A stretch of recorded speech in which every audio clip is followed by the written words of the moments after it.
दुनिया इस समय एक ऐसे जियोपॉलिटिकल क्राइसिस के बीच खड़ी है जो आने वाले वर्षों की ग्लोबल पॉलिटिक्स, इकोनॉमी और सिक्योरिटी स्ट्रक्चर को पूरी तरह बदल सकता है। मिडल ईस्ट एक ऐसा क्षेत्र जहां पिछले 70 सालों से शांति कभी स्थायी नहीं रही, लेकिन अब जो सिचुएशन बनती दिख रही है उसे एक्सपर्ट्स 21st सेंचुरी का सबसे डेंजरस एस्केलेशन बता रहे हैं।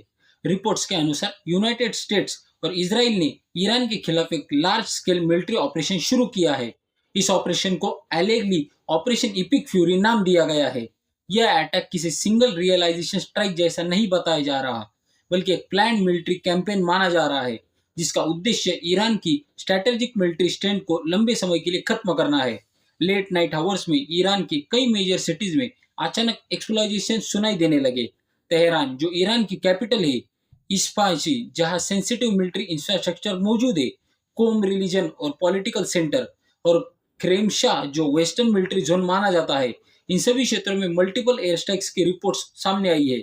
सैटेलाइट इमेजरी एनालिसिस के अनुसार स्ट्राइक्स का फोकस सिविलाइज जोन्स नहीं, बल्कि स्ट्रेटेजिक टारगेट्स बताए गए हैं।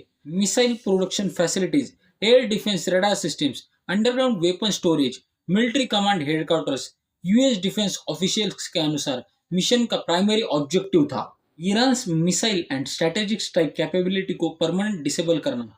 सिचुएशन अचानक ग्लोबल शॉक में तब बदल गई जब रिपोर्ट्स आई कि ईरान के सुप्रीम लीडर अयातुल्ला अली खामनी के रेसिडेंशियल कंपाउंड को भी टारगेट किया गया।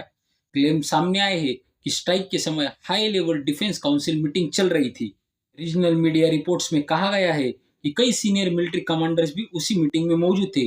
अगर लीडरशिप स्ट्रक्चर पर डायरेक्ट स्ट्राइक कंफर्म होती है तो यह मॉडर्न वेयरफेयर में रेयर एग्जाम्पल माना जाएगा, जहाँ किसी सोवर्जन नेशन की टॉप पॉलिटिकल अथॉरिटी को डायरेक्ट टारगेट किया गया हो।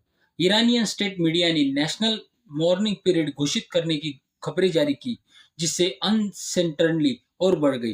अटैक के कुछ ही घंटों के भीतर ईरान की elite military force Islamic revolutionary guard corps यानी आईआरजीसी ने रियलाइजेशन अनाउंस किया।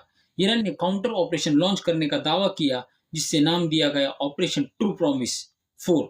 मिसाइल्स और आर्म ड्रोन्स रिपीटेडली लॉन्च किए गए मल्टीपल डायरेक्शंस में। टारगेट्स बताए गए Israel territory, US military bases across Gulf region, strategic installations in Qatar, Bahrain, Kuwait और यूएई। दोहा में मौजूद अल उदैद एयरबेस, जो मिडिल ईस्ट में यूएस का लार्जेस्ट मिलिट्री इंस्टॉलेशन है, उसके पास स्मोक एक्टिविटी की रिपोर्ट्स आई। गल्फ रीजन के कई देशों ने तुरंत इमरजेंसी प्रोटोकॉल्स एक्टिव कर दिए। एयर स्पेस क्लोजर शुरू हुए, कमर्शियल फ्लाइट सस्पेंड कर दी गई। एंटायर रीजन हाई अलर्ट पर चला गया। अब सवाल सिर्फ एक ईरान और इसराइल का नहीं रहा, असल डर है इस्केलेशन का। मिडिल ईस्ट दुनिया की एनर्जी सप्लाई का केंद्र है। वर्ल्ड ऑयल ट्रेड का सबसे बड़ा हिस्सा गुजरात है, एक बेहद नैरो सी रूट से है, स्ट्रेट ऑफ हॉर्मुज। यह वही चेक पॉइंट है जहां से एशिया की एनर्जी लाइफलाइन गुजरती है। अगर ईरान इस रूट को ब्लॉक करता है तो ग्लोबल ऑयल सप्लाई तुरंत प्रभावित हो सकती है।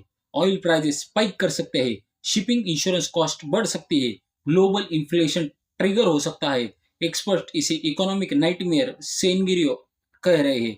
इंडिया इस कॉन्फ्लिक्ट से जियोग्राफिकली दूर जरूर है, लेकिन इकोनॉमिकली डीपली कनेक्टेड है।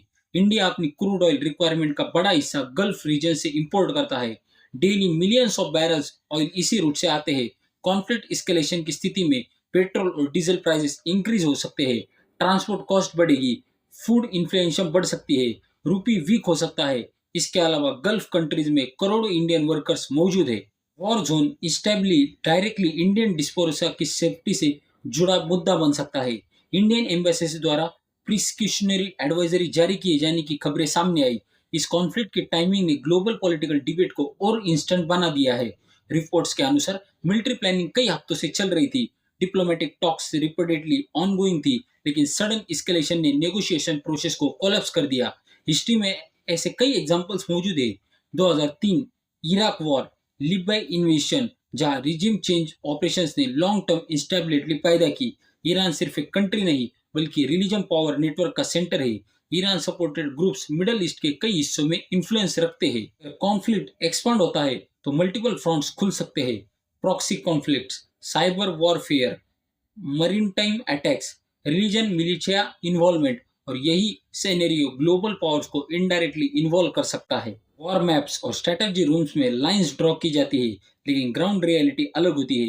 Air strikes, displacement, infrastructure collapse, इन सब का सबसे बड़ा असर सिविलियन पर पड़ता है। स्कूल्स बंद होते हैं, हॉस्पिटल्स ओवरलोड हो जाते हैं, फैमिलीज बॉर्डर क्रॉस करने को मजबूर होती है। Modern Wars rarely and quickly, लेकिन उसके कॉन्सिक्वेंसेस जनरेशन तक चलते हैं। Final chapter, what happens next. अब पूरी दुनिया की नज़र तीन चीज़ों पर है। क्या ईरान इस्केलेशन बढ़ाएगा, क्या डिप्लोमेसी वापस आएगी, या यह कॉन्फ्लिक्ट लिरिजम वॉर बन जाएगा। मिडल ईस्ट पहले भी वॉर्स देख चुका है, लेकिन हर नई वॉर ग्लोबल ऑर्डर को थोड़ा और बदल देती है। आज लिया गया हर डिसीजन आने वाले डिकेड्स की स्टेबिलिटी तय कर सकता है। यह सिर्फ मिसाइल्स और मिलिट्री स्ट्राइक्स की कहानी नहीं है, यह उस दुनिया की कहानी है जो तय कर रही है शांति का रास्ता चुनेगी या एक और लंबी जंग की तैयारी बढ़ेगी।